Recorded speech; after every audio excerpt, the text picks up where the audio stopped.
По успесите што ги постигна со кошаркарската репрезентација на Македонија и учеството во натпреварите од Македонската кошаркарска лига, кочанецот Дарко Соколов денеска беше примен од градоначалникот Радко Димитровски во неговиот кабинет.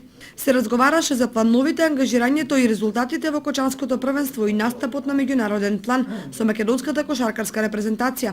Дарко Соколов новогодишните празници ги минува во своето родно Кочани. По средбата еве што ни изјави. Особено чест и задоволство ми е што за овие новогодишни божични празници остваривме една средба со градоначалникот.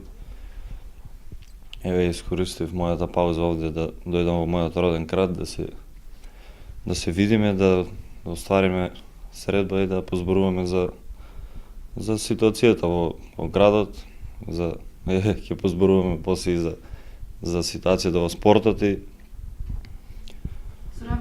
соработка на некој спортско поле во иднина, бидејќи после завршувањето на мојата кариера планирам повторно се бавам со спортот и да видиме што може да се поправи на тоа поле во нашата општина.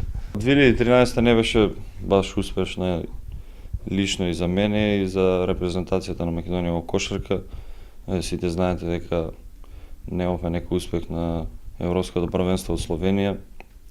Отидовме како големи фаворити за разлика од минатото во Литванија. Ни се погоди тешка група каде што имаше доста силни репрезентации. Не успеавме во тој прв натпревар каде што бевме оштетени за тој еден постоечки кош кој судиите него видоа или не сакаа да го видат и некој тргна се наопаку и не успеавме да поминеме првата фаза и се вративме до